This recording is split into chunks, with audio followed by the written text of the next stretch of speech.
sobat pendengar. Halo.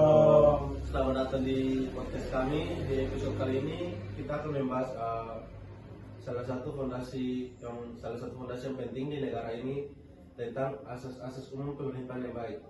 Nah, sebelum kita masuk, kita perkenalan dulu dengan tiga narasumber kita. Halo, perkenalkan nama saya Kevin Adam Leba, biasa dipanggil Aaron. Saya Michael Fritz Lenusa, biasa dipanggil Mike. Saya Ade Putra Dolalu, biasa dipanggil Ade. Dan saya selaku host Sobat Sendiri bisa dipanggil Ian.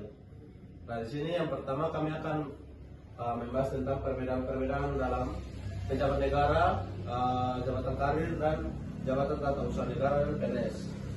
Mungkin bisa dijelaskan oleh salah satu teman sini. Halo, saya sebagai narasumber atas nama Ade akan menjawab pertanyaan dari host.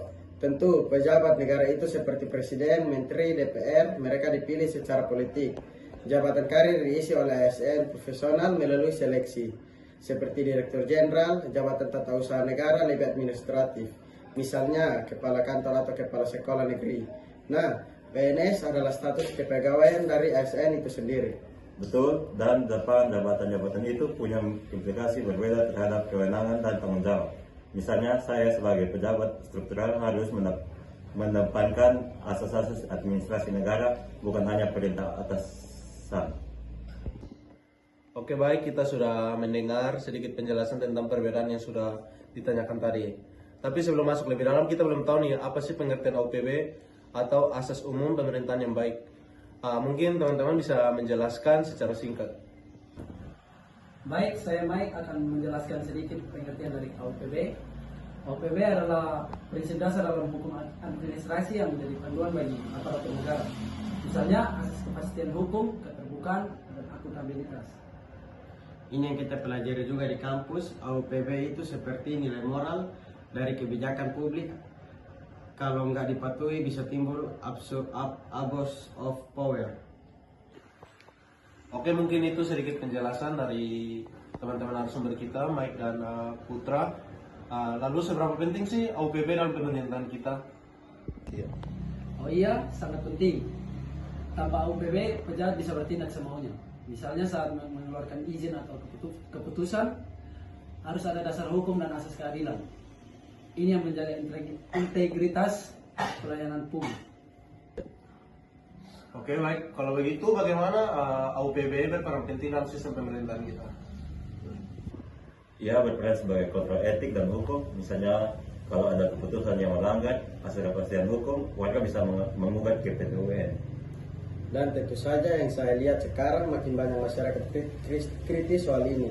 Artinya AUPB juga memperkuat partisipasi warga, bukan cuma soal birokrasi.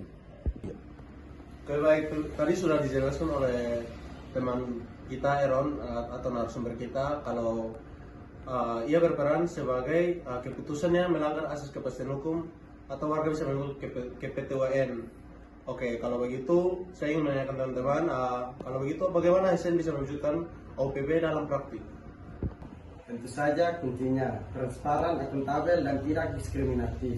Di kantor kami misalnya, semua pengadaan barang dan jasa diumumkan terbuka.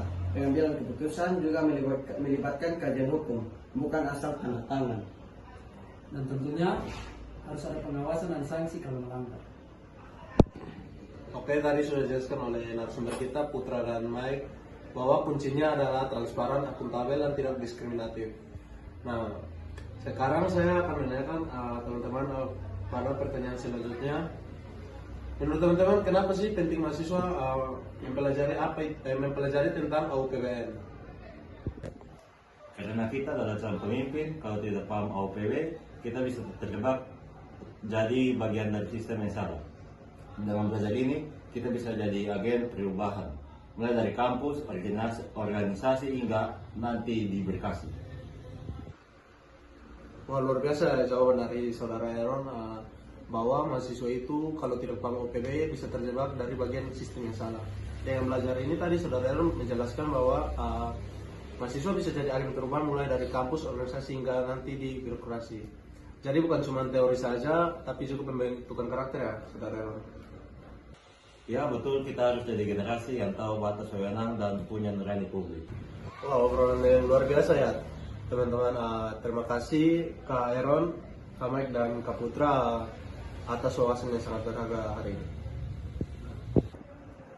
Sama-sama, semoga bermanfaat. Terima kasih juga sudah memberikan pelayanan publik yang baik. Makasih banyak, semoga teman-teman makin semangat belajar OPW. Oke, mungkin itu saja podcast kita hari ini. Semoga bermanfaat buat teman-teman. Mungkin ada salah kata atau apa, kami minta maaf ya. Sampai jumpa di episode selanjutnya. Bye.